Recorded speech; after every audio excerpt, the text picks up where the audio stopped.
Bene data bakundwa b'umwami Yesu Kristo, mwese abakurikira izi nyigisho tubahaye ikaze mu biganiro bya Saveur Divine. Ibi biganiro mu bitegurirwa n'abavugabutumwa bwiza batandukanye, akaba ari umuhamagaro ugendera ku ijambo ry'Imana byanditse mu gitabo cy'ubutumwa bwiza uko bwanditswe na Matayo ibice 24 umurongo wa 14. Kandi ubutumwa bwiza bw'ubwami buzigishwa mu isi yose ngo bube ubuhamya bwo guhamiriza amahanga yose, nibwo imperuka izahera ko ize. Ibi biganiro mubikurikira ku channel ya YouTube yitwa Saveur Divine. Tubifurije kugubwa neza. Imana Data ari nayo So ibaha umugisha.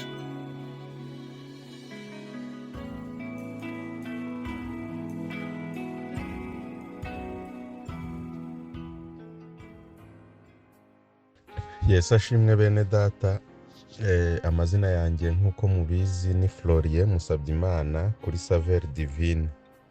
Tugiye gusangira ku ijambo ry'Imana rivuga imbaraga z'Imana cyangwa se Imana niyo mbaraga zacu. Reka dusome ijambo ry'Imana mu gitabo cya Yesuwa igice cyaho cya mbere, dusome umurongo waho wa 9. Haravuga ngo umutwe w'amagambo, Imana itoranya Yosuwa ngo azungure Mose.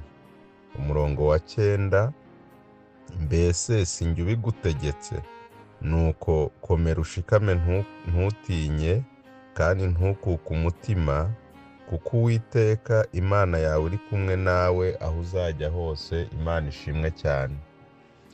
Bene data bakundwa mu mwami wacu Yesu Kristo, nejejwe n'Imana mu mutima wanjye nuko twongeye gusangira ijambo ry'Imana ririmo ubuhanuzi bukomeye bw'Imana.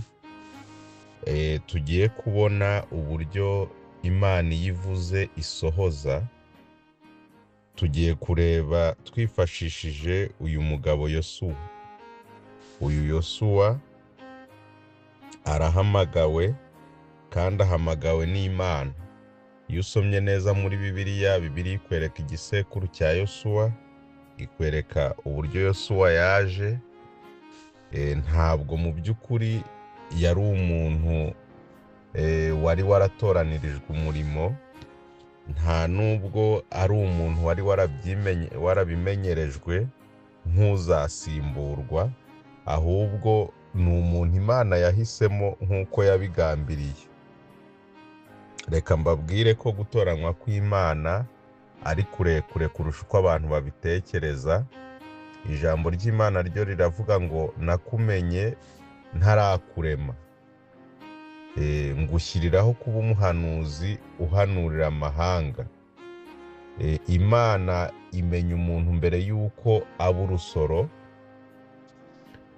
aba ari mu bitekerezo by'Imana. Bibiliya itwereka ubushobozi bw'Imana.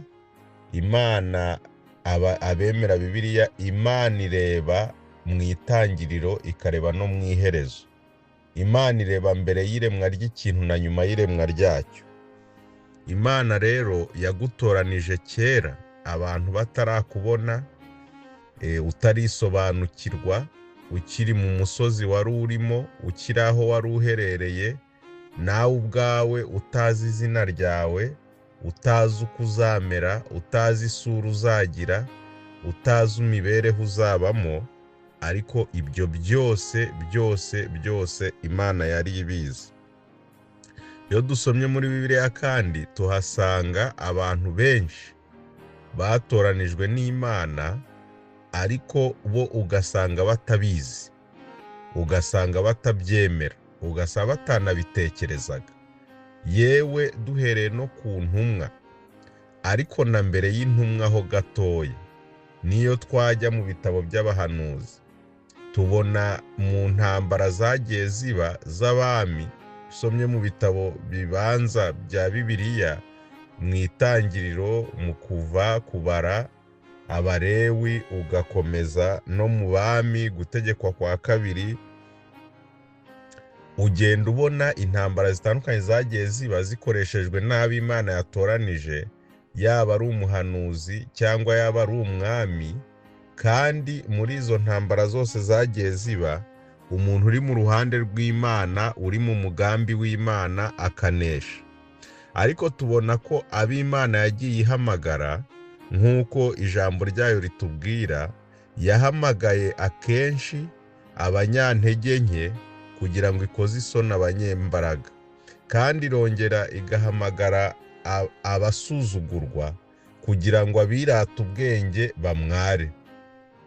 Rero Imana yijya gutoranya, ishobora kugutoranya uri umuhanga warize amashuri menshi nk'uko yatoranya Luka murabizi ko ari dogiteri, yari umuntu w'umuhanga. Ishobora kugutoranya uri umunyapolitike ubizobereyemo nk'uko yatoranije Sawuli ubwo yajyaga arenganya ubwoko atumwe na guverinoma. Ashobora no kugutoranya agukuye mu muryango utakwemera, uri minoritaire nk'uko kwa Yesayi yahakuye Dawidi.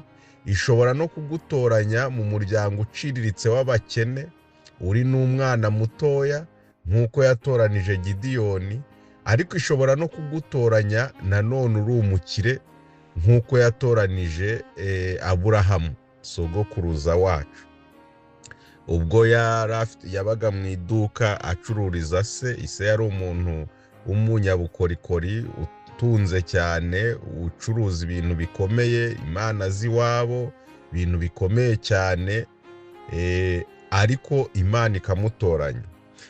Ariko iryo toranywa niyo mpamvu Imana ivuga ngo muzirikane gutoranywa kwanyu bene data, kuko abo bantu bose abahamagawe si benshi. Nugirirwa ubuntu no guhamagarwa n'Imana, ujye witabane imbaraga n'ibyo ufite byose, kubera ko Imana ibizakuneshereza kugeza ku iherezo ryawe. Aha rero Imana itoranije uyu mugabo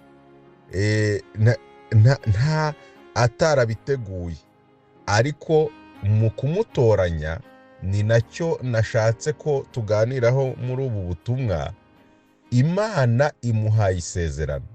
Ndagira ngo nkubwire ngo nta muntu n'umwe watoranijwe n'Imana kuva isi yaremwa itamubwira aho imujyanye, itamubwira iherezo ry'urugendo. Bibiliya iravuga ngo ntabwo ariko bizamera ku bamutegereza.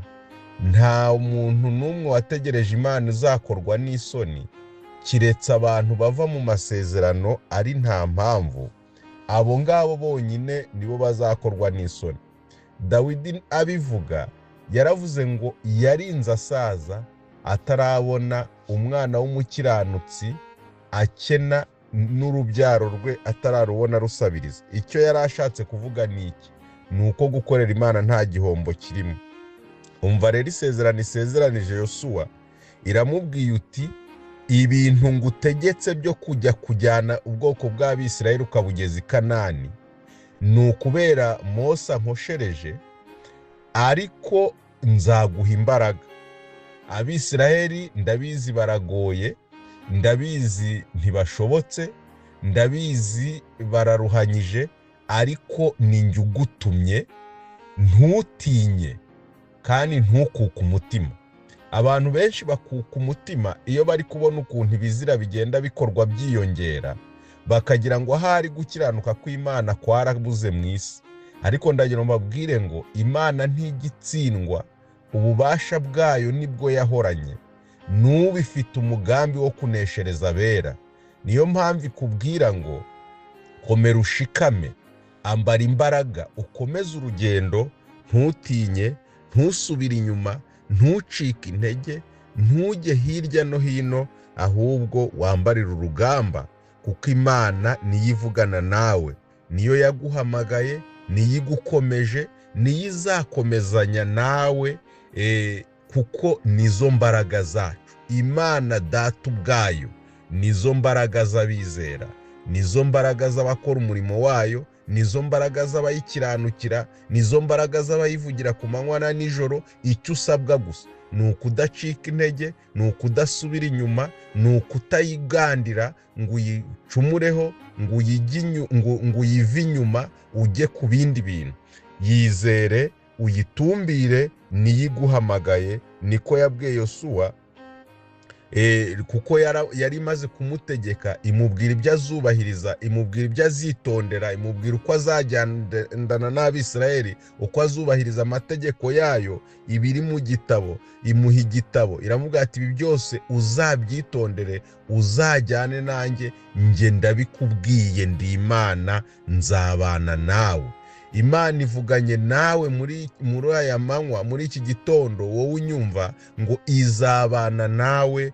Komera, ntucike intege, ntusubire inyuma, ntukuke umutima. Imana yo mu ijuru ishimwe cyane.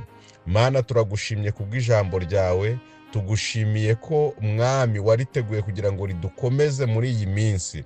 Dushyigikire, ubane natwe muri byose, kandi ukomeze umuntu wese, buri wese mu byo ari kurwana nabyo, umubere ingabo imukingira, kuko ni wowe mbaraga zacu. Tubisabye twizeye mu izina rya Yesu Kristo umwami wacu. Amen.